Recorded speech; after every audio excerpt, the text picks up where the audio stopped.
السلام علیکم ورحمۃ اللہ وبرکاتہ۔ الحمد للہ رب العالمین والصلاة والسلام علی رسولہ الکریم وعلی آلہ وصحبہ ومن سار علی نہجہ الی یوم الدین وسلم تسلیما کثیرا، اما بعد۔ ہم نے سابقہ درس میں سورۃ البقرہ کی آیت نمبر 187 187 لی تھی۔ اس آیت کو دہراتے ہیں، اس کے بعد انشاءاللہ آج کا سبق لیتے ہیں۔ اعوذ باللہ من الشیطان الرجیم۔ وحل لکم لیلۃ الصیام الرفث الی نسائکم، حلال کیے گیا تمہارے لیے لیلۃ الصیام، رمضان کی راتوں میں، روزے کی راتوں میں، یعنی رمضان کی راتیں مراد ہیں۔ الرفث الی نسائکم، الرفث یعنی صحبت کرنا، الی نسائکم اپنی عورتوں سے۔ اور ہم نے ذکر کیا تھا اس آیت میں وہ حالت بیان ہوئی ہے جو رمضان کے شروع کی تھی، کہ جب روزے کا حکم آتا ہے اور رمضان شروع ہوتا ہے، روزے کا احکام شروع ہوتے ہیں، تو پہل کیا تھا کہ جو شخص جو ہے رات کو سو جاتا تو اس کے سونے کے ساتھ ہی اس کا روزہ شروع ہو جاتا۔ سونے کے بعد اس کے لیے کھانا پینا بھی حرام ہو جاتا، اور صحبت کرنا بیوی سے، اس طرح کی ساری چیزیں اس کے لیے جو روزہ توڑنے والی ہیں، وہ ساری چیزیں اس کے لیے ناجائز اور حرام ہو جاتی۔ تو چنانچہ اللہ تعالیٰ نے لوگوں کی اوپر شفقت نرمی کرتے ہوئے اس حکم کو منسوخ کیا، اور اب جو ہے روزے کی رمضان کی راتوں کو حلال اور جائز قرار دے دیا، اور کھانے پینے ان چیزوں کو اجازت دے دی سحری ہونے تک، فجر ہونے تک۔ تو اس کے بارے میں اللہ تعالیٰ احل لکم، حلال کیا گیا تمہارے لیے لیلۃ الصیام، روزے کی راتوں میں، رمضان کی راتوں میں، الرفث الی نسائکم، اپنی بیویوں سے میل ملاپ رکھنا۔ ہن لباس لکم وانتم لباس لہن، وہ تمہارے لیے لباس ہیں اور تم ان کے لیے لباس ہو۔ ہم نے ذکر کیا تھا کہ لباس ہونے کا کیا کیا اس کے اندر آتا ہے، کہ ایک دوسرے کی پردہ پوشی ہے، اور ایک دوسرے کے ساتھ گہرا تعلق ہے، کہ جو لباس کا بدن اور جسم کے ساتھ ہوتا ہے۔ تو اس لیے اللہ تعالیٰ نے مرد عورت کو، خاوند بیوی کو ایک دوسرے کے لیے لباس کا نام دیا۔ علم اللہ انکم کنتم تختانون انفسکم، اللہ نے جان لیا کہ بے شک تم تھے خیانت کرتے، بددیانتی کرتے اپنے آپ کے، اپنی جانوں کی۔ اور خیانت بددیانتی کا معنی کہ بعض لوگوں سے رمضان کی راتوں میں، جبکہ یہ چیزیں ناجائز تھیں، ان سے یہ کام ہو جاتے، یا ایسی کام کرنے کا سوچتے، تو اللہ تعالیٰ فتاب علیکم، اللہ نے اس چیز کو تم سے معاف کر دیا، تم پر توبہ کر دی۔ اگر کسی سے کام ہوا تھا تو اس پر توبہ کر دی۔ وعفا عنکم، اور آئندہ کے لیے تم کو اس سے درگزر کر دیا، معافی کرتے ہوئے تمہارے رمضان کی راتوں کو حلال قرار دے دیا۔ فالآن باشروہن، فالآن پس اب، باشروہن تم ان سے صحبت کر سکتے ہو۔ وابتغوا ما کتب اللہ لکم، اور تلاش کرو اس چیز کو جو اللہ نے تمہارے لکھی ہے، یعنی مقصد جو ہے اولاد کا حاصل ہونا، اللہ کا تقرب حاصل کرنا، خاوند بیوی کا ایک دوسرے کو اس کی عفت اور عصمت کی حفاظت کرنا، اور وہ جو اللہ نے اس چیز کے پیچھے سارے مقاصد رکھے ہیں۔ وَكُلُوا وَاشْرَبُوا حَتَّى يَتَبَيَّنَ لَكُمُ الْخَيْطُ الْأَبْيَضُ مِنَ الْخَيْطِ الْأَسْوَدِ مِنَ الْفَجْرِ، اور پھر کھاؤ پیو، صرف یہی نہیں بلکہ کھانے پینے کی اور ہر اس چیز کی اجازت دے دی کہ جو روزہ کی حالت میں منع ہوتی ہے۔ عام وہ حلال چیزیں، وہ جائز چیزیں کہ جن کو روزے کی حالت میں روکا گیا، منع کیا گیا ہے، تو ان میں سے سبھی وہ چیزیں کر سکتے ہو، کھانا پینا بھی ہو یا اس طرح کی کوئی بھی چیز ہو،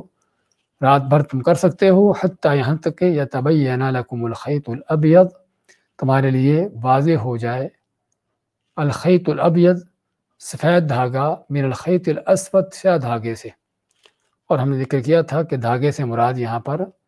یعنی کہ سفید دھاری اور سیاہ دھاری سے مراد یعنی صبح کی روشنی اور رات کا اندھیرا ہے۔ تو جب تک یہ واضح نہیں ہو جاتا اس وقت تھا کھاؤ پیو، اور اس میں اس بات کا بیان تھا کہ فجر طلوع ہونے تک انسان کو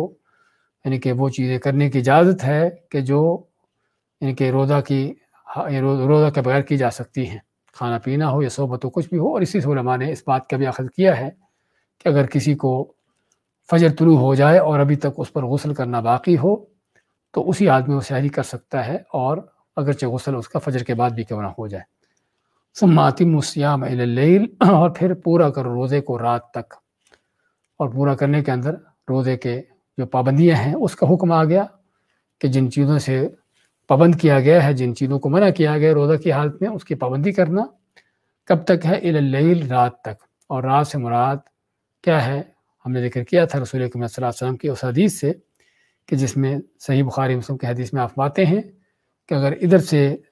جو ہے رات آ جائے، یعنی مشرق کی طرف سے، اور مغرب کی طرف اشارہ کرتے فرماتے ہیں کہ ادھر سے دن چلا جائے، سورج غروب ہو جائے، تو سورج غروب ہونے کے ساتھ ہی روزے دار کا روزہ افطار ہو گیا. تو رات سے مراد یعنی سورج کا غروب ہونا ہے، رات کے تارے نظر آنا ہے. وَلَا تُبَاشِرُوهُنَّ، اور نہ تم ان سے صحبت کرو، وَأَنْتُمْ عَاكِفُونَ فِي الْمَسَاجِدِ، کہ جب کہ تم اعتکاف کیے ہوئے ہو مسجدوں میں، جس میں کئی احکام ہم نے لیے تھے. پہلی بات تو یہ ہے کہ اعتکاف کی حالت میں صحبت کرنا منع ہے، حرام ہے، اور اسے اعتکاف باطل ہو جاتا ہے. اور دوسرا یہ بھی کہ اعتکاف مسجد میں ہوتا ہے، مسجد کے بغیر اعتکاف نہیں ہوتا، مرد ہو یا عورت ہو. اور تیسرا یہ بھی کہ عورت کے لیے تو کسی بھی مسجد میں اعتکاف کر سکتی ہے کہ جہاں پر وہ محفوظ ہو، کیا اس میں جماعت ہوتی ہو یا نہ ہوتی ہو، لیکن مرد کے لیے ضروری ہے کہ ایسی مسجد ہو کہ جس میں 5 وقت کی نماز جماعت ہوتی ہو. تو اور ہر کوئی مسجد، دنیا کی کسی جگہ کی مسجد بھی اس میں سبھی شامل ہیں. تلک حدود اللہ فلا تقربوها، یہ اللہ کی حدیں ہیں، پس ان کے قریب نہ جاؤ. اور اللہ کی حدیں کیا ہیں؟ یہ جو اللہ نے احکامات ذکر کیے ہیں، جس سے کیا پتہ چلتا ہے کہ اللہ تعالیٰ کے تمام احکامات اللہ کی حدیں ہیں. کس چیز کا حکم دیا ہے یا کس چیز سے روکا ہے، یہ سبھی اللہ کی حدود ہیں. حکم دیا ہے تو اس کو پورا کرنا ضروری ہے، اس کو چھوڑنا اللہ کی حد کو توڑنا ہے. اور اگر کسی چیز سے روکا، منع کیا ہے، تو اسے رک جانا، اللہ کی حد پر قائم ہونا ہے، اور اس کی خلاف ورزی کرنا، اس حرام کام کا ارتکاب کرنا، اللہ کی حد کو توڑنا ہے. تو اللہ فرماتے کہ اللہ کی حدیں ہیں، فلا تقربوها، اور صرف توڑنے کا، پھلانگنے کا بلکہ نہیں، بلکہ یہ فرمایا کہ اس کے قریب بھی نہ جاؤ. کیونکہ جب آدمی کسی غلط کام کے قریب ہوتا ہے تو وہ ممکن ہے کہ اس کام میں جا پڑے اور اس کام کو کر بیٹھے. تو اس لیے روک دیا کہ اس کے قریب بھی نہ جاؤ تاکہ تم محفوظ رہو اور اللہ کی نافرمانی نہ کر بیٹھو. کذالک یبین اللہ آیاتہ للناس، اسی طرح اللہ تعالیٰ بیان کرتا ہے، کھولتا ہے اپنی آیتوں کو لوگوں کے لیے. آیتوں سے مراد اللہ کے احکامات، جو اس آیت میں یا قرآن کریم میں جو بھی ذکر ہوئے ہیں، بیان ہوئے ہیں، اللہ ان کو کھول کھول کر بیان کرتا ہے تاکہ کسی کو الجھاؤ بل پیش نہ رہے، بلکہ ہر چیز واضح ہو جائے. لعلہم یتقون، تاکہ وہ لوگ جو ہیں بچ جائیں اللہ کے عذاب سے، اللہ کی پکڑ سے، اور تاکہ متقی نیک بن جائیں. اس کی بات کی آیات لیتے ہیں. اعوذ باللہ من الشیطان الرجیم ولا تأکلوا اموالکم بینکم بالباطل وتدلوا بها إلى الحكام لتأكلوا فريقا من أموال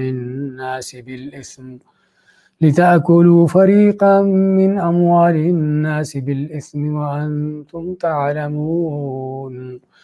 يسألونك عن الأهلة قل هي مواقيت للناس والحج وليس البر بأن تأتوا البيوت من ظهورها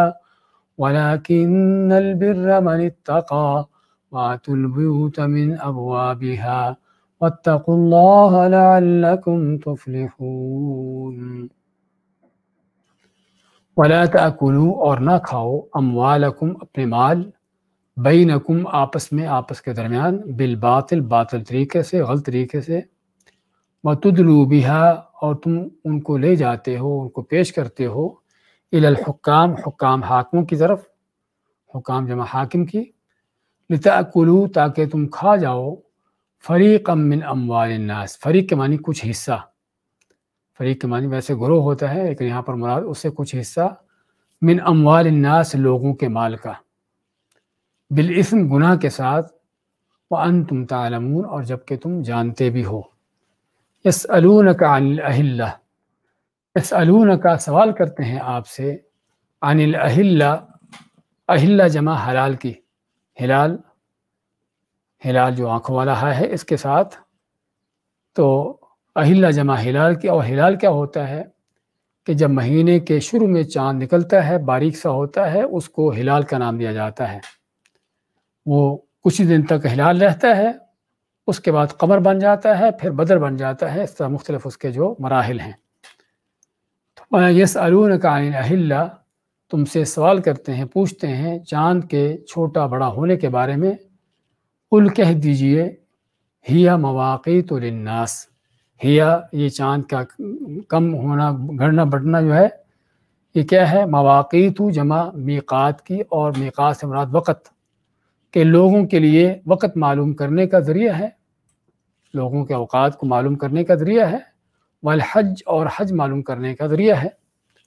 ولیس البر اور نیکی نہیں ہے، کوئی نیکی نہیں ہے، بأن تأتوا البیوت، یہ ہرگز نیکی نہیں ہے، بأن تأتوا البیوت کہ تم آؤ گھروں کو، من ظہورہا ان کی پیٹھوں سے، پیچھے سے، یعنی گھر میں پیچھے سے داخل ہو، ولیکن البر لیکن نیکی کیا ہے؟ من اتقا جو ڈر گیا، اللہ کا تقوی ڈر اختیار کر لیا، واتوا البیوت اور آؤ گھروں کو، من ابوابہا ان کے دروازوں سے، واتقوا اللہ اور ڈر جو اللہ تعالیٰ سے، لعلکم تفلحون تاکہ تم فلاح کامیابی حاصل کرو۔ سورۃ البقرہ کی آیت نمبر 188 اور 199 کی تلاوت اور ترجمہ پیش کیا گیا ہے۔ فرماتا اللہ تعالیٰ وَلَا تَأْكُلُوا أَمْوَالَكُمْ بَيْنَكُمْ بِالْبَاطِلِ اور نہ تم کھاؤ آپس میں مال بالباطل، باطل طریقے سے، حرام طریقے سے۔ اس میں روزے کے حکم بیان کرنے کے بعد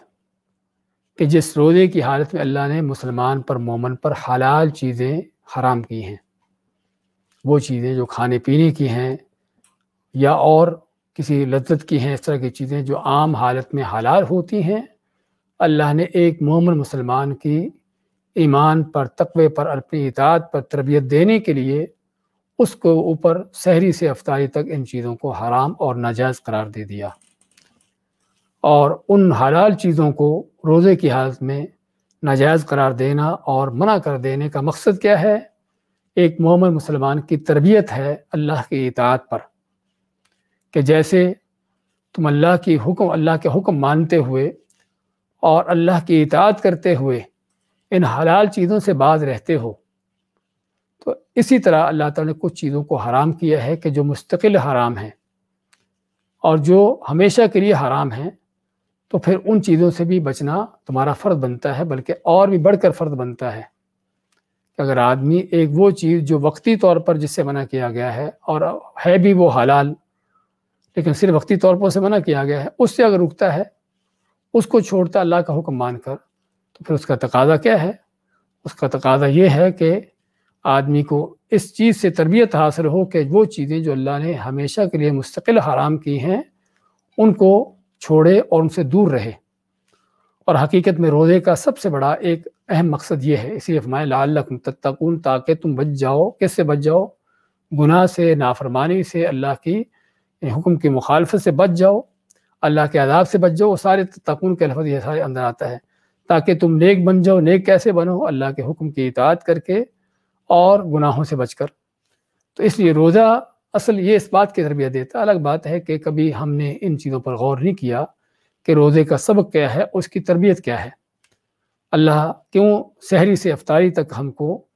یعنی کہ بھوکا پیاسا رہنے کا حکم دیتا ہے، کھانے پینے کے حلال چیزوں سے ہم کو روک دیتا ہے؟ اس کی وجہ کیا ہے؟ کبھی اس پر غور نہیں کیا جاتا، اور نہ ہی کبھی غور کرنے کے ساتھ ساتھ کبھی ان کو سمجھنے کی کوشش کی جاتی ہے، اور پھر یہی وجہ ہے کہ روزے کا اکثر و بیشتر ہم اس کا اثر بھی نہیں دیکھتے۔ یعنی ایک آدمی اللہ کا حکم مان کر سحری سے افطاری تک جتنا بھی لمبا دن کیوں نہ ہو، جتنی بھی مشکل کیوں نہ ہو، گرمی شدت کیوں نہ ہو، پیاسا ہوگا، بھوکا ہوگا، لیکن کھائے پیے گا نہیں، حتیٰ کہ افطاری تک اپنے روزے کو پورا کرے گا اور برداشت کرے گا۔ لیکن وہی شخص اور تو اور روزہ کی حالت میں ہی ایسے کئی طرح کے کام کر رہا ہوتا ہے کہ جو نہ کہ صرف وقتی حرام ہے بلکہ مستقل طور پر حرام ہے۔ جھوٹ بولنا، چغلی غیبتیں کرنا، دھوکے بازی کرنا، سود کھانا، کوئی بھی اس طرح کے مختلف طرح کے کام کہ جن کا تعلق جو ہے وہ یعنی آدمی کے مختلف یعنی کہ اعمال سے ہے، تو آدمی روزہ رکھ کر ہی گالی گلوچ چل رہی ہوتی ہے، جھوٹ بکواس چل رہا ہوتا ہے، فلمیں، ڈرامے، بیہودہ منظر، ننگی تصویریں اور عریانی فحاشی کے منظر، میوزک، گانے، اس طرح کی چیزوں کو سن رہا ہے، دیکھ رہا ہے، زبان غلط باتیں بول رہی ہے، وجہ کیا ہے؟ وجہ اصل یہی ہے کہ ہم نے روزے کو سمجھا ہی نہیں کہ روزے کا مقصد کیا ہے، کہ اللہ ہم سے کئی گھنٹوں تک حلال چیزیں کیوں منع کر دیتا ہے، کہ تاکہ ہم اس سے تربیت حاصل کریں کہ اگر حلال چیزوں کو ہم چھوڑ سکتے ہیں اللہ کا حکم مان کر، تو اللہ تعالیٰ ہم کو اس تربیت کے پیچھے ہماری جس چیز پر تربیت کرنا چاہتا ہے وہ کیا ہے کہ ہم اللہ کے حرام چیزوں کو چھوڑیں جن کو اللہ نے ویسے ہی حرام کیا ہے۔ تو چنانچہ روزے کے احکام کے ساتھ ہی اس چیز کا ذکر آیا، فرمایا وَلَا تَأْكُلُوا أَمْوَالَكُمْ بَيْنَكُمْ بِالْبَاطِلِ۔ اللہ نے ان چیزوں کا ذکر کیا کہ جو مستقل طور پر حرام ہیں، فرمایا وَلَا تَأْكُلُوا أَمْوَالَكُمْ، اور نہ کھاؤ تم اپنے مالوں کو۔ اپنے مالوں سے مراد یعنی ایک دوسرے کے مال۔ اور ہم نے پہلے بھی ذکر کیا تھا کہ قرآن کریم میں بعض اوقات کسی چیز کی اپنائیت کو ظاہر کرنے کے لیے کہ وہ چیز اپنی ہے، اگرچہ وہ انسان کی اپنی نہ ہو، کسی دوسرے انسان کی ہو، لیکن دوسرے مسلمان بھائی کی ہے تو ایسی ہے جس طرح کہ اس کی اپنی ہے۔ یعنی جس طرح تو اپنے مال جو ہے نہیں چاہتے کہ ان کو کوئی غلط طریقے سے کھائے، ایسے ہی تم بھی دوسروں کے مالوں کو غلط طریقوں سے نہ کھاؤ۔ تو اموالکم کا لفظ دے کر یہ نہیں کہا کہ لوگوں کے مال، بلکہ میں اپنے مالوں کو، یہ لوگوں کے مال تمہارے مال ہیں اس لحاظ سے جس طرح تم اپنے مال کا خیال کرتے ہو ایسے ہی لوگوں کے مال کا بھی خیال کرو اور ان کو بھی صحیح اور جائز طریقے سے استعمال کرو جو اللہ نے اجازت دی ہے۔ وَلَا تَأْكُلُوا أَمْوَالَكُمْ بَيْنَكُمْ بِالْبَاطِلِ، اور نہ تم آپس میں ایک دوسرے کے مال کھاؤ بالباطل، حرام طریقے سے۔ اور یہ جملہ عام ہے کہ جس میں ہر طرح کا وہ ان کے باطل طریقہ آ سکتا ہے کہ جو حرام کی طرف لے جاتا ہو، چاہے وہ چوری ڈاکی کی شکل میں ہو، چاہے وہ دھوکہ بازی، کو فراڈ بازی، کو ملاوٹ، کو اس طرح کوئی ایسے انداز سے ہو، کسی جھوٹ سے کوئی اس طرح کی چیز سے کام لیا گیا ہو، یا کسی کا مال ناحق طور پر غصب کرتے ہوئے چھین لیا گیا ہو، نہ چاہتے اس سے لے لیا گیا ہو چیز، یا سود کی شکل میں یا چوری کسی بھی انداز سے، کہ وہ مال جو آپ کا نہیں ہے اور آپ کا حق نہیں ہے، یا تو آپ کا حق نہیں ہے کیونکہ کسی اور کا ہے، یا پھر اللہ نے اس کو اس طریقے سے حاصل کرنے کی اجازت نہیں دی، چاہے وہ کسی اور کا ہے اور آپ کو اپنی خوشی سے دے رہا ہے۔ بعض لوگ کیا کہتے ہیں سود کے بارے میں کہ وہ جس سود سے منع کیا گیا ہے وہ سود تھا جو ظلم کی شکل میں ہوتا تھا، کہ لوگ کسی کی غربت سے، کسی کی حاجت سے فائدہ اٹھاتے ہوئے اس کو قرض دیتے تھے تو قرض دے کر اس سے زیادہ لیتے تھے، اس پر ظلم کرتے تھے۔ لیکن ہم تو یعنی کہ جو سود لے رہے ہیں ان لوگوں سے لے رہے ہیں کہ جو اپنی خوشی سے قرض لیتے ہیں اور خوشی سے ہم کو اس قرض پر جو ہے پہلے سے طے کر لیتے ہیں ہم آپ کو اتنا زیادہ دیں گے، اس لیے کہ ان کو جو ملا ہوا قرض ہے اس میں ان کو پرافٹ ملتا ہے، فائدہ ملتا ہے، تو اس سے خود اپنی خوشی سے وہ اس چیز کا ایگریمنٹ کر رہے ہیں۔ اور اس طرح کی شیطانی ہیلے بہانے کر کے اللہ کی حرام شدہ چیزوں کو حلال کرنے کی کوششیں کی جاتی ہیں۔ تو یہاں پر دو چیزیں ہیں، ایک تو یہ ہے کہ جو چیز آپ کی نہیں بلکہ ہے ہی کسی کی، آپ کی ملکیت میں نہیں ہے تو آپ کو اختیار نہیں کہ اس کی کسی کی ملکیت میں جو چیز ہے اس کو اس کی اجازت کے بغیر استعمال کرو۔ جب تک اس کی اجازت نہ ہو، اس کی رضامندی نہ ہو، تو کسی دوسرے کی چیز کو استعمال کرنا، اپنے استعمال میں لانا، اس کی اجازت نہیں۔ حتیٰ کہ آپ فرماتے وَلَوْ كَانَ قَضِيبًا مِّنْ أَرَاكَ، حتیٰ کہ کوئی چھوٹی سی کوئی لکڑی ایسی چیز بھی کیوں نہ ہو جو کسی کی چیز ہے، اس کو اپنے استعمال میں لانے کی اجازت نہیں جب تک اس کی رضامندی نہ ہو۔ اور دوسرا ہے کہ بعض اوقات چیز ایسی ہے کہ جس پہ دوسرا بھی دینے پر راضی ہے اور دوسرا دے رہا ہے، لیکن طریقہ کار اس کا غلط ہے جس کو اللہ نے ناجائز قرار دیا ہے۔ رشوت کا لین دین بھی لوگ بعض اوقات رشوت دینے والا خود اپنی خوشی سے رشوت دے رہا ہوتا ہے کیونکہ اس کو اس کے پیچھے اپنا بڑا کوئی کام نظر آتا ہے، بڑا مقصد پورا ہوتا نظر آتا ہے۔ تو رشوت لینے والا کہتا ہے کہ میں کون سا کسی پر ظلم کر رہا ہوں، تو وہ اپنی خوشی سے دے رہا ہے۔ سود دینے والا خود اپنی خوشی سے سود کی یعنی کہ جو شرح ہے وہ زیادہ دے رہا ہے۔ سود لینے والا کہتا ہے میں کون سا ظلم کر رہا ہوں، دیکھو اپنی خوشی سے میرے ساتھ اگریمنٹ کر رہا ہے۔ لیکن ہم کہیں گے کہ یہ وہ چیز ہیں جن کو اللہ نے حرام کیا ہے، جس کو اللہ نے ناجائز قرار دیا ہے۔ تو چنانچہ اللہ نے جب اس کو حرام قرار دے دیا تو پھر اس کی اجازت نہیں، چاہے دینے والا کرنے والا اس کو اپنی خوشی سے بھی کیوں نہ کرتا ہو۔ زنا ہے، فرض کرو، اب زنا ضروری نہیں کہ کسی زبردستی زنا کیا تب بھی جرم ہے، تبھی ہی جرم ہوگا، بلکہ کسی بھی حالت میں دونوں مرد عورت کی رضامندی سے بھی زنا کیوں نہ ہو، وہ جرم ہے، گناہ ہے، یعنی کسی کی ایک کی رضامندی جو ہے وہ اس چیز کو حلال نہیں کر دیتی۔ تو بات کر رہے تھے کہ مختلف یہ شکل صورتیں، تو یہاں پر کسی بھی انداز سے مال کو حرام طریقے سے استعمال کرنے سے منع کر دیا گیا، اس کی اجازت نہیں دی گئی۔ تو مایا کہ وَلَا تَأْكُلُوا أَمْوَالَكُمْ بَيْنَكُمْ بِالْبَاطِلِ، آپس میں ایک دوسرے کے مال حرام باطل طریقے سے نہ کھاؤ، کوئی بھی باطل طریقہ کسی بھی طریقے سے کیوں نہ ہو، کوئی بھی اس کا رستہ کیوں نہ ہو۔ وَتُدْلُوا بِهَا إِلَى الْحُكَّامِ لِتَأْكُلُوا فَرِيقًا مِّنْ أَمْوَالِ النَّاسِ بِالْإِثْمِ وَأَنْتُمْ تَعْلَمُونَ۔ اس کے بعد اللہ تعالیٰ ایک مثال دیتا ہے کہ حرام طریقوں سے تم مال کیسے کھاتے ہو، کیسے چیزیں حرام کی ہو جاتی ہیں۔ وَتُدْلُوا بِهَا، اور تم اپنے مالوں کو، بہا ہاں کی ضمیر لوٹتی ہے مال کی طرف، اموال کی طرف، کہ تم اپنے مالوں کو پیش کرتے ہو، اپنے مالوں کو دیتے ہو، اپنے مالوں کو یعنی کہ حوالے کرتے ہو، کن کو، کن کے، الحکام، حکام جمع حاکم کی، اور حاکم سے مراد حکمران بھی ہوتا ہے، اور جو بھی حکمران کا نائب ہو، اس کی طرف سے مقرر ہو، کوئی افیسر ہو، کوئی قاضی جج ہو، کوئی بھی کسی طرح کا عہدے دار ہو، تو یہ سبھی حکام کے معنی میں آتے ہیں۔ تو حکام جمع حاکم کے، اور حاکم سے مراد صرف خالی کوئی صدر وزیر اعظم یا بادشاہ ہی نہیں ہے، بلکہ سبھی وہ لوگ ہیں کہ جن کی لوگوں پر ذمہ داریاں ہیں، کسی بھی نہ کسی لحاظ سے کوئی عہدہ ہے، منصب ہے ان کے پاس،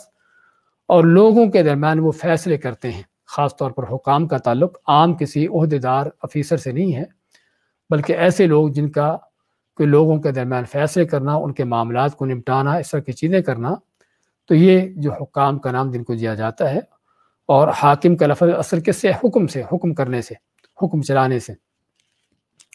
تو کہ تم اپنے مالوں کو پیش کرتے ہو حاکموں کی طرف، لِتَأْكُلُوا فَرِيقًا مِّنْ أَمْوَالِ النَّاسِ بِالْإِثْمِ، کہ تاکہ تم کھا جاؤ، لِتَأْكُلُوا تاکہ تم کھا جاؤ، فَرِيقًا ایک حصہ، من اموال الناس لوگوں کے مال کا، بالاسم گناہ کے ساتھ، وانتم تعلمون اور تم جانتے بھی ہو کہ یہ تمہارا نہیں کسی دوسرے کا ہے۔ یہاں پر جو فرمایا ہے کہ تم حاکموں کو اپنے مال دیتے ہو، پیش کرتے ہو ان کی طرف اپنے مال، کہ تاکہ تم لوگوں کے مال کا ایک حصہ کھا جاؤ گناہ کے ساتھ۔ اس کی مختلف شکلیں صورتیں ہوتی ہیں۔ بعض اوقات یہ ہوتا ہے کہ کسی شخص کو پتہ ہے کہ یہ چیز فلاں کی ہے، لیکن فلاں کی اس پر کوئی دلیل نہیں، اس کے پاس اس کا کوئی ثبوت نہیں کہ یہ چیز میری ہے۔ یعنی فلاں، فرض کرو کوئی زمین کا پلاٹ ہے، کسی آدمی کا ہے، اس کی ملکیت میں ہے، اور جانتا ہے یہ دوسرا آدمی کہ وہ فلاں کی ملکیت میں، یہ پلاٹ اس کی ملکیت ہے، اور اس کو یہ بھی پتہ ہے کہ جس کی ملکیت میں یہ پلاٹ ہے اس کے پاس اس پلاٹ کا کوئی ثبوت نہیں، اس کے کوئی ڈاکومنٹس نہیں، کوئی اس طرح کے کاغذات اس کے پاس نہیں ہیں۔ تو اگر میں دعویٰ کر دیتا ہوں کہ یہ پلاٹ میرا ہے، تو وہ کوئی ثبوت نہیں پیش کر سکے گا، اور اس طرح سے پلاٹ میں لے سکتا ہوں۔ تو چنانچہ بعض اوقات ایسے بھی ہو جاتا ہے، دھوکے باز لوگ، حرام خور لوگ جب دیکھتے ہیں کہ دوسرا آدمی، اس کے پاس کوئی حجت دلیل نہیں ہے، کوئی ثبوت نہیں ہے، اس کی چیز پر دعویٰ کر دیا کہ میری ہے، اور اس کے پاس چونکہ کوئی حجت ثبوت نہیں ہوتا، اور یہ دھوکے باز پہلے سے چال باز ہوتا ہے، اپنی چال بازی سے جو ہے وہ چیز اپنے لیے لکھوا لیتا ہے، اپنے لیے اس کا فیصلہ کروا لیتا ہے۔ کوئی شک نہیں کہ یہ بھی ایک حرام طریقے سے کھانے کا ہے۔ تُدْلُوا بِهَا إِلَى الْحُكَّامِ، کہ تم اپنے مالوں کو پیش کرتے ہو حاکموں کی طرف، یعنی حاکم کے پاس اپنا کیس لے کے جاتے ہو، اور جو کسی کا مال ہے، کسی کی چیز ہے، اپنے حق میں لکھوا لیتے ہو۔ یہ تو ہے کہ براہ راست اس چیز پر ہی دعویٰ کر دیا کہ وہ چیز ہے ہی اس کی نہیں بلکہ میری ہے۔ اور بعض اوقات کیا ہوتا ہے کہ چیز واقعی اس کی ہے، اس کے پاس کوئی ثبوت، حجت بھی ہوتا ہے، اس کے پاس کوئی اس کی ثبوت بھی ہوتا ہے، لیکن اس کے باوجود بھی قاضی کو، جج کو، افیسر کو رشوت دے کر جو ہے وہ اس سے غلط فیصلہ کروا کر اپنے لیے لکھوا لی۔ پہلی حالت میں کیا تھا؟ قاضی جج کو دھوکہ دیا، قاضی جج کو پتہ نہیں چلا کہ واقعی چیز اس کی ہے، اس نے دعویٰ کرنے والے نے کہہ دیا کہ میری ہے، اور جس کی تھی اس سے چھنوا کر اپنے لیے لکھوا لی۔ اور دوسری حالت میں کیا ہے کہ قاضی جج کو پتہ ہے کہ چیز اس کی نہیں ہے جس نے دعویٰ کیا ہے، لیکن چونکہ اس کو مال مل رہا ہے، رشوت مل رہی ہے، تو رشوت اور مال کی وجہ سے وہ غلط فیصلہ کرتا ہوا، ظلم کرتے ہوئے جو ہے وہ چیز اس کا فیصلہ دوسرے کے لیے کر دیتا ہے۔ تو اور یہ کیا ہے؟ یہ بھی کوئی شک نہیں کہ دوسرے کا مال حرام طریقے سے اور باطل طریقے سے کھانا ہے۔ اور یہاں پر یہ غلط فہمی دور ہو جانی چاہیے کہ قاضی کا حکم، جج کا فیصلہ جو ہے وہ کسی چیز کی حقیقت کو نہیں بدلتا۔ جج کا فیصلہ، قاضی کا فیصلہ اگر غلط ہے اور جو چیز کسی کی نہیں ہے وہ اس کی نہیں ہو جاتی، اس کے غلط فیصلے کے ساتھ چیز جس کی ہے وہی رہے گی، لیکن جس نے دعویٰ کیا اس کی نہیں ہو جائے گی۔ صحیح بخاری مسلم کی احادیث میں رسول کریم علیہ السلام فرماتے ہیں کہ تم میرے پاس جھگڑا لے کے آتے ہو، انکم تختصمون الیہ، کہ تم میرے پاس جھگڑے لے کے آتے ہو، اور میں بھی ایک بشر ہوں، انسان ہوں، تو میں جھگڑے کرنے والوں کی جو آپس میں جن کا معاملہ ہوتا ہے ان کی باتیں سنتا ہوں، تو ہر ایک کی دلیلیں دیکھتا ہوں، اور ممکن ہے کہ کوئی جھگڑا کرنے والوں میں سے دونوں جو جن کا معاملہ ہے ان دونوں میں سے کوئی ایک آدمی زیادہ چرب زبان ہو، اپنی بات کو زیادہ بہتر انداز سے پیش کرنے کی صلاحیت رکھتا ہو، اور دوسرا آدمی اپنی بات اگرچہ حق اس کا ہو لیکن وہ اپنے حق کو ثابت نہ کر سکتا ہو۔ یعنی ہوتا ہے لوگوں کے اندر یہ چیزیں کہ ایک آدمی بڑا چرب زبان ہے، بڑا تیز ترار ہے، اور جھوٹ کو بھی سچ بنانا اور سچ کو جھوٹ بنا دینا اس کا فن ہے، اور دوسرا آدمی سادہ لو ہے، بات چیت کرنے میں بھی اس کے پاس کوئی زیادہ چرب زبانی، کوئی تیز زبانی نہیں ہے۔ تو بعض اوقات ہوتا کیا ہے کہ پھر قاضی جج جو ہے وہ چونکہ لوگوں کی باتیں سن کر اس نے فیصلہ کرنا ہوتا ہے، تو جو زیادہ چرب زبان ہوتا ہے اپنی باتوں کو زیادہ ٹھوس انداز سے وہ بیان کر دیتا ہے، حجتیں قائم کر دیتا ہے، اور جس کی چیز تھی وہ اس کو ثابت نہ کر سکا کہ واقعی میری ہے اپنی کمزوری کی وجہ سے، تو قاضی جو ہے اس کے لیے فیصلہ کر دیتا ہے جس کی وہ چیز نہیں ہے، اور اس سے نکال دیتا ہے، اس سے وہ چھین لیتا ہے یا لے لیتا ہے جس کی وہ چیز تھی۔ تو قاضی کا یہ فیصلہ کیا اس چیز کو لینے والے کے لیے حلال کر دیتا ہے۔ اللہ کے نبی فرماتے ہیں کہ تم میرے پاس جھگڑا لے کے آتے ہو اور میں جس طرح تمہاری باتیں سنتا ہوں اسی کے مطابق فیصلہ کر دیتا ہوں، اور ممکن ہے تم میں سے بعض اوقات کوئی آدمی زیادہ زبان آور ہو، زیادہ زبان کو بہتر طریقے سے چلانے والا ہو، اور اسی کو سچا سمجھ کر اس کے حق میں فیصلہ کر دوں۔ تو اگر میں جس مسلمان کے لیے یعنی کہ کسی چیز کا فیصلہ کر دیتا ہوں اور اس کا حق نہیں ہے، جس کا حق نہیں ہے اس کے لیے فیصلہ میں کر دیتا ہوں، تو اس کے لیے آگ کے ایک ٹکڑے کا فیصلہ کر رہا ہوں، جہنم کی آگ کا فیصلہ کر رہا ہوں، اس کو چاہے دلے چاہے تو چھوڑ دے۔ یعنی کہنے کا مقصد کہ آپ صلی اللہ علیہ وسلم خود بھی چونکہ غیب کا علم نہیں جانتے تھے، لوگوں کی باتوں کو سن کر ہی فیصلہ کرتے تھے کہ کون، ان کے کس کی باتوں سے پتہ چلتا ہے کہ وہ صحیح ہے اور کس کی باتوں سے پتہ چلتا ہے کہ وہ صحیح نہیں ہے۔ تو آپ باتوں کو سن کر ہی فیصلہ کر دیتے۔ تو آپ مانتے ہیں کہ اگر میں نے کسی ایسے شخص کے لیے فیصلہ کر دیا جو اس کا حقدار نہیں ہے، تو اس کے لیے جہنم کی آگ کا ٹکڑا دے رہا ہوں، جہنم کی آگ کا فیصلہ کر رہا ہوں، اس کو لے لے یا چھوڑ دے۔ تو اس سے پتہ چلا کہ قاضی کا فیصلہ، حتیٰ کہ نبی کریم صلی اللہ علیہ وسلم کا فیصلہ بھی، اگر وہ فیصلہ کسی کی غلط بیانی کی بنیاد پر تھا اور آپ کو اس میں صحیح فیصلے تک پہنچنے کی یعنی کہ پہنچ نہ سکے آپ، تو آپ کا کیا ہوا فیصلہ بھی کسی کے لیے اس چیز کو حلال نہیں کر دیتا جو اس کی نہ ہو۔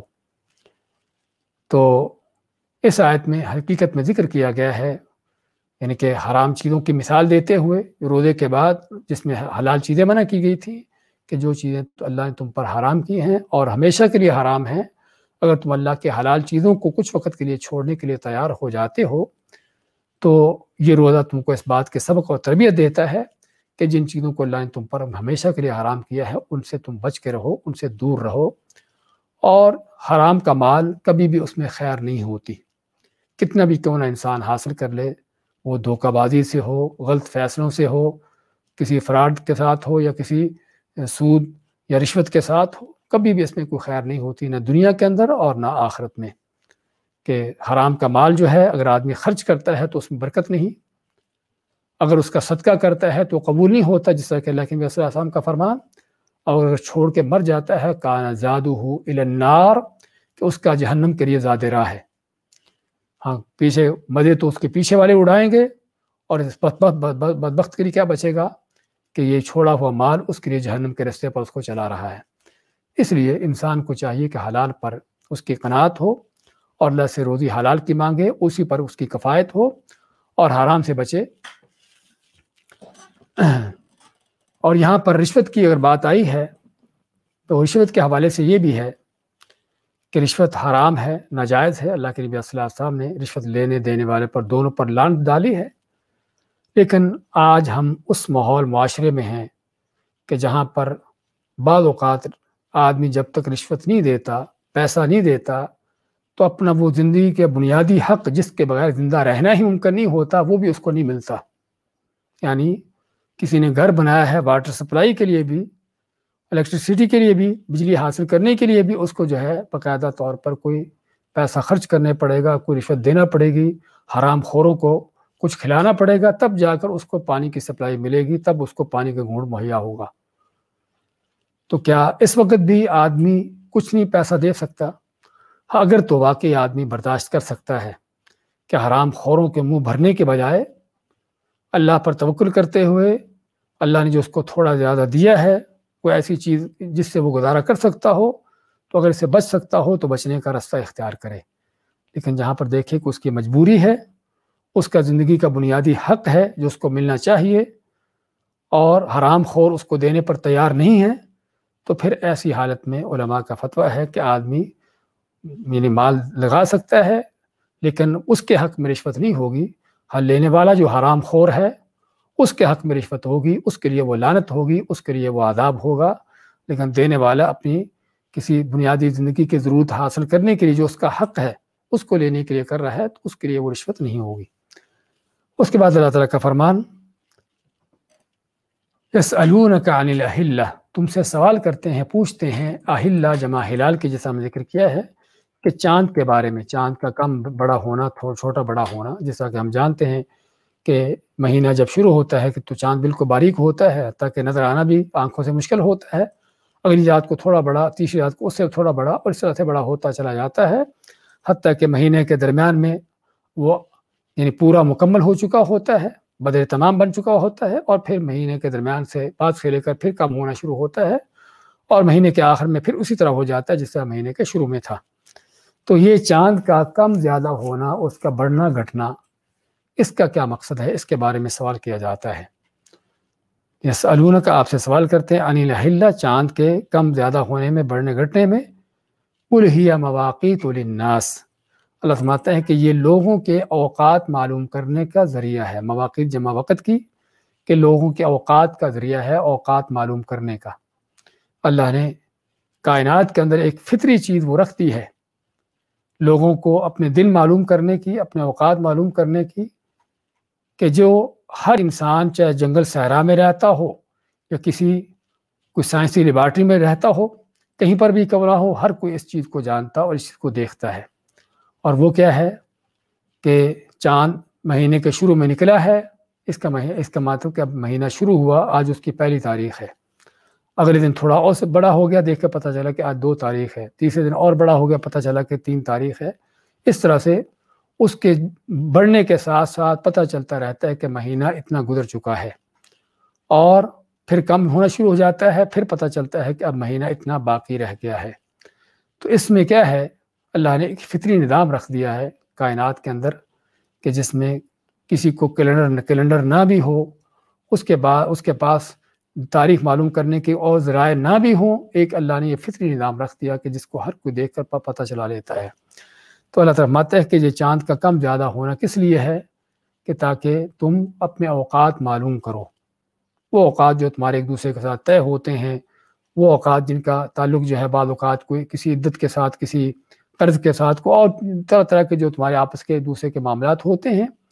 تاکہ ان اوقات کو تم معلوم کر سکو، تاریخوں کو معلوم کر سکو۔ والحج، اور حج کو معلوم کر سکو، کیونکہ حج عربوں کے ہاں خاص طور پر، کیونکہ اسلام سے پہلے سے چلا آ رہا ہے اور عربوں کے ہاں اس کا بڑا اہتمام تھا، اور حج کے تاریخوں کا بھی تعلق اس سے ہے، چاند سے ہے۔ تو یہ اللہ تعالیٰ کا دیا ہوا فطری وہ نظام جو اللہ نے کائنات میں رکھا ہے، کہ لوگوں کے لیے تاریخ کے طور پر، تاریخ کو جاننے کے لیے اللہ نے چاند کو مقرر کیا ہے، سورج کو نہیں، چاند کو مقرر کیا ہے، اور اس لیے چاند کے قمری مہینے ہی اصل اللہ تعالیٰ کا بنا ہوا وہ نظام ہے کہ جس پر اللہ نے کائنات کو چلایا ہوا ہے۔ ان عدت الشہور عند اللہ 12 شہرا فی کتاب اللہ وما خلق السماوات والارض منہا اربعۃ حرم، جیسا فرماتا ہے کہ اللہ تعالیٰ کے مہینوں کی تعداد 12 ہے جب سے اللہ نے آسمان زمین کو پیدا کیا ہے، ان میں سے 4 مہینے حرمت والے ہیں۔ اب حرمت والے مہینے کون سے 12 مہینوں کے اندر آتے ہیں، کون سے سال کے اندر آتے ہیں؟ کیا جنوری فروری ہیں، کو مارچ اپریل ہیں، یا حرمت کے مہینے قمری مہینوں کے اندر آتے ہیں، اسلامی سال کے اندر آتے ہیں؟ جسے پتہ چلا کہ قمری مہینے ہی اللہ تعالیٰ کا یہ فطری نظام ہے، اور اللہ تعالیٰ اسی نظام پر چلنے کا حکم دیا ہے۔ ذالک الدین القیم کا نام دیا اس کو، کہ یہی ہے جو صحیح، سچا اور راست دین ہے۔ اللہ نے تاریخوں کو، جو اللہ کی مقرر شدہ تاریخیں ہیں قمری چاند کے ساتھ متعلقہ، ان کو دین کا نام دیا ہے۔ تو اس دین کو چھوڑ کر کافروں کے دین کو اپنانا کسی مسلمان کا کام نہیں ہونا چاہیے۔ اس آیت سے پتہ چلا کہ ایک مسلمان کا فرض بنتا ہے کہ اللہ تعالیٰ کے دیے ہوئے فطری نظام کے ساتھ قمری مہینوں اور اسلامی تاریخ کو اپنائے، نہ کہ کافروں کی اور خود ساختہ من گھڑت اور جن کی کوئی بنیاد بھی نہیں ہے ان تاریخوں کے پیچھے چلے۔ وَلَيْسَ الْبِرُّ بِأَن تَأْتُوا الْبُيُوتَ مِن ظُهُورِهَا، اس کے ساتھ ساتھ ہی اللہ تعالیٰ نے جاہلیت میں ایک رسم پائی جاتی تھی، اس کا رد کیا، اس کا خاتمہ کیا۔ کیونکہ اللہ نے جب حج کا ذکر کیا تو حج کے حوالے سے ہی لوگوں کے اندر ایک غلط رسم تھی، اس کو اللہ بیان فرماتا ہے کہ وَلَيْسَ الْبِرُّ کو نیکی نہیں ہے، بر کے معنی ہوتا ہے نیکی، لیسا کے معنی نہیں ہے کوئی نیکی، بِأَن تَأْتُوا الْبُيُوتَ مِن ظُهُورِهَا، کہ تم آؤ، بیوت جمع بیت کی، گھروں میں آؤ، من ظہورها، ان کے پیچھے سے، یعنی گھروں کے پیچھے سے داخل ہو۔ یہ کیوں ہوتا تھا اور کب کرتے تھے؟ اس کے بارے میں روایات آتی ہیں کہ لوگ جب حج کے لیے احرام باندھتے، جس طرح کہ برائے ابن عازب کی حدیث ہے، فرماتے ہیں کہ جب لوگ حج کے لیے احرام باندھتے تو احرام باندھنے کے بعد اگر ان کو کسی کو گھر میں کوئی کام ہوتا، گھر میں جانا پڑتا، تو گھر کے دروازے سے داخل نہ ہوتے بلکہ گھر کے پیچھے سے دیوار پھلانگ کر یا مکان کے اوپر سے داخل ہوتے۔ یہ ان کے ہاں ایک، یعنی کہ اس کو دین سمجھتے اور سمجھتے کہ ایسے ہی کرنا نیکی ہے۔ یہ عموماً لوگوں کے بارے میں تھا، اور خاص طور پر مدینہ کے جو لوگ تھے، انصار، یعنی مدینہ کے لوگ جو ہے، ان کے ہاں کیا تھا؟ ان کے ہاں یہ تھا کہ حج کر کے جب واپس لوٹتے، مدینہ جاتے اپنے گھروں میں، تو واپس لوٹتے ہوئے گھروں کے دروازوں سے داخل نہ ہوتے بلکہ گھروں کے پیچھے سے، یعنی دیوار پھلانگ کر مکان کے اوپر سے داخل ہوتے۔ تو یہ ان کے ہاں ایک دین کے نام سے ایک رسم پائی جاتی تھی کہ جس کا اللہ نے رد کیا، کیونکہ ان کے ہاں اس چیز کو نیکی سمجھا جاتا تھا اور دین سمجھتے تھے۔ تو اللہ فرماتا ہے کہ یہ کوئی نیکی نہیں ہے، اور اللہ تعالیٰ نے اس کی مثال حقیقت میں دی ہے اس رہتی امت کے لیے کہ خود ساختہ اس طرح کی چیزیں گھڑ لینا، اپنی طرف سے کسی چیز کو، رسم کو، کسی رواج کو نیکی بنا لینا کہ یہ چیز کرنا ضروری ہے، کہ اللہ کے ہاں یہ اس طرح کی چیزیں کوئی نیکیاں نہیں ہیں۔ اور ہمارے ہاں اس طرح کی طرح طرح کے رسم و رواج آج چل رہے ہیں جن کو لوگ دین کا حصہ بنائے بیٹھے ہیں، اور جن کو کرنا ضروری سمجھتے ہیں کہ ایسے ہی کرنا ضروری ہے، اگر اس کی خلاف ورزی کی تو گناہ گار ہو جائیں گے، اور باقاعدہ ان کو ملامت کی جاتی ہے کہ تم نے یہ کیا کر دیا، جیسے کہ وہ اللہ کے دین کا کوئی رکن ہو، اللہ کی طرف سے کوئی بڑا حکم ہو، حالانکہ اس کا کوئی دین کے اندر، دین کے ساتھ کوئی دور کا تعلق بھی نہیں ہوتا۔ ایسے ہی جاہلیت میں بھی اس طرح کے بعد رسم رواج پائے جاتے تھے۔ اللہ نے اس کی مثال دے کر حقیقت میں امت کو سبق اور درس دیا ہے۔ تو ہمارا وَلَيْسَ الْبِرُّ بِأَن تَأْتُوا الْبُيُوتَ مِن ظُهُورِهَا، کہ یہ کوئی نیکی نہیں ہے کہ تم گھروں کے پیچھے سے داخل ہو، وَلَكِنَّ الْبِرَّ، لیکن نیکی کیا ہے؟ مَنِ اتَّقَىٰ، کہ جو اللہ سے ڈرتا ہے، تقوی اختیار کرتا ہے، نیکی یہ ہے۔ اور تقوی جب انسان اختیار کرتا ہے تو سب سے پہلے اللہ کے دین کو سیکھتا ہے، معلوم کرتا ہے کہ اللہ کا حکم کیا ہے، اللہ نے کس چیز کا حکم دیا ہے، کس چیز سے روکا ہے، کیا فرض کیا ہے، کیا حرام کیا ہے۔ تقوی کا تقاضا یہ ہے، اور جب سیکھتا ہے، جانتا ہے، تو پھر اس پر عمل پیرا ہوتا ہے، اس پر عمل کرتا ہے، عمل کرنے کے ساتھ ساتھ دوسروں کو بھی اس کی دعوت دیتا ہے، دوسروں کو بھی وہ چیز سکھاتا ہے۔ یہ ہے تقوی، کہ جس کے لوازمات سارے اس طرح کے ہیں۔ تو اللہ مانتا ہے کہ گھروں کے دروازوں سے داخل ہونا، ان کے پیچھے سے داخل ہونا، کہیں اور آ جانا، نہ سمجھو کہ ایسی رسم و رواج اپنانا کوئی دین اور نیکی ہے، بلکہ نیکی جو ہے تقوی، ایمان، پرہیزگاری کا نام ہے۔ سچا ایمان ہو، خالص توحید ہو، کتاب و سنت کی اتباع ہو، اللہ کے احکام کی پیروی ہو، نبی کریم صلی اللہ علیہ وسلم کی سنت کے مطابق ہو۔ ہاں، یہ ہے جو تقوی ہے کہ جس کو کرنے کی ضرورت ہے۔ باقی کوئی رسم اپنا لی، کوئی رواج اپنا لیا، جس طرح کہ ہمارے نام نہاد بہت سے مسلمانوں کا حال ہے کہ کوئی میلاد منا لیا، کوئی رات منا لی، کوئی دن منا لیا اور سمجھے کہ ہم نے بڑا دین کا بہت بڑا کام کر دیا، ہم پکے مسلمان بن گئے ہیں۔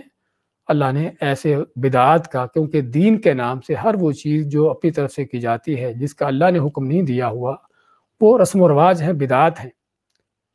اور بدعت ہے تو پھر کیا ہے؟ وہ گمراہی ہے، اور گمراہی ہے تو اس کا ٹھکانہ کیا ہے؟ وَكُلُّ ضَلَالَةٍ فِي النَّارِ، اس کا ٹھکانہ جہنم ہے۔ اس لیے بدعات جو ہے نیکیاں نہیں بنتی، بلکہ بدعات گمراہیاں ہیں، بلکہ بدعات گناہ ہیں اور جہنم کو جانے کا ذریعہ ہے۔ تو اس لیے میں کہ گھروں کے پیچھے سے آنا کوئی نیکی نہیں ہے، بلکہ نیکی کیا ہے؟ وَلَكِنَّ الْبِرَّ مَنِ اتَّقَىٰ، لیکن نیکی ہے کہ جو اللہ کا ڈر خوف اختیار کرتا ہے، تقوی اختیار کرتا ہے۔ وَأْتُوا الْبُيُوتَ مِنْ أَبْوَابِهَا، اور آؤ گھروں کو ان کے دروازوں سے،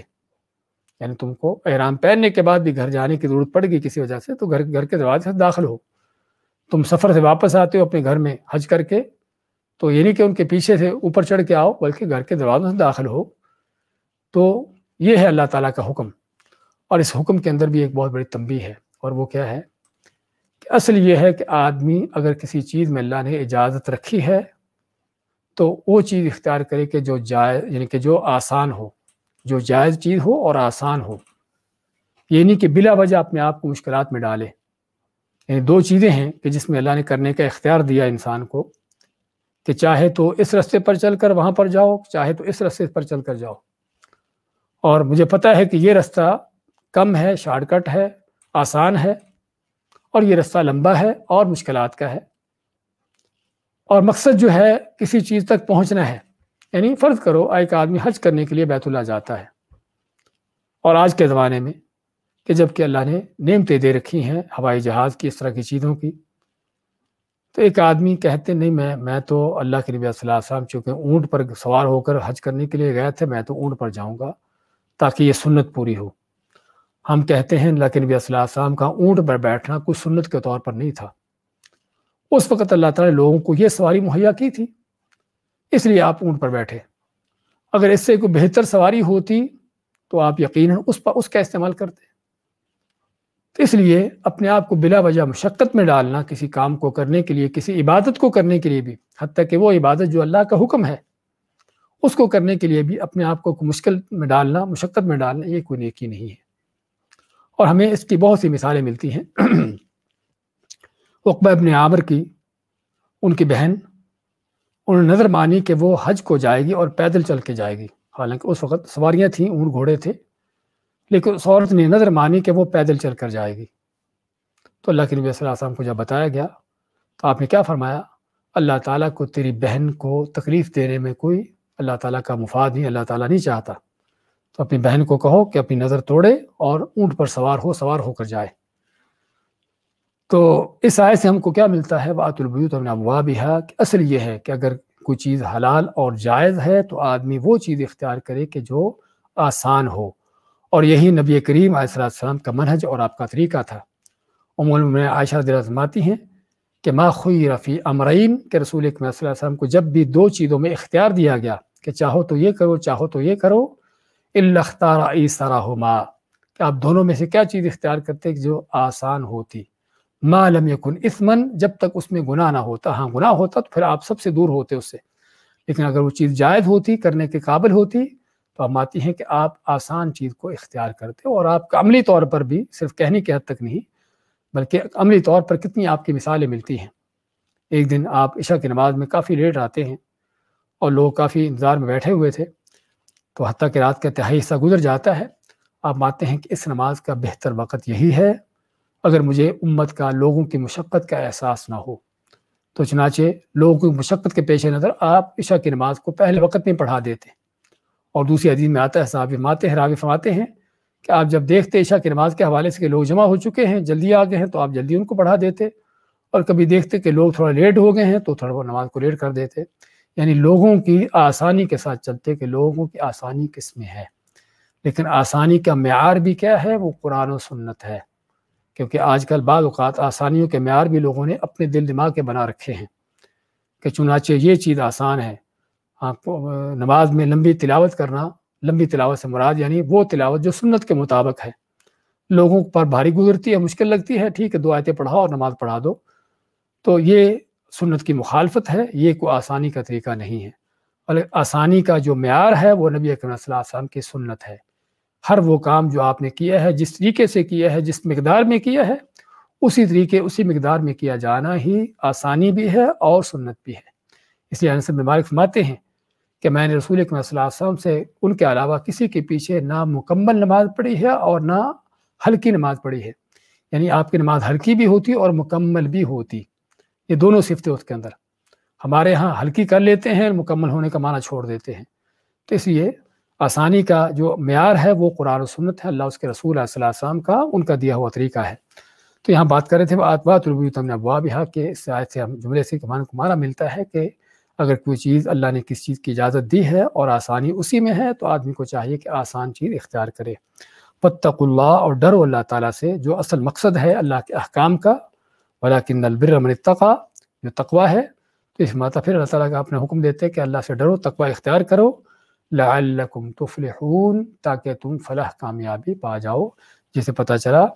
کہ اصل فلاح کامیابی کس میں ہے، وہ تقوی میں ہے، اللہ کے حکم کی اطاعت میں ہے، اللہ کے نبی کی تابعداری میں ہے، سچے ایمان میں ہے، نہ کہ اپنی طرف سے رسم و رواج، بدعات، خود ساختہ من گھڑت دین میں ہے۔ تو اس لیے تقوی اختیار کرو،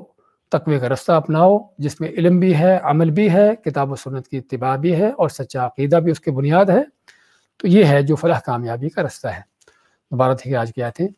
وَلَا تَأْكُلُوا أَمْوَالَكُمْ بَيْنَكُمْ بِالْبَاطِلِ،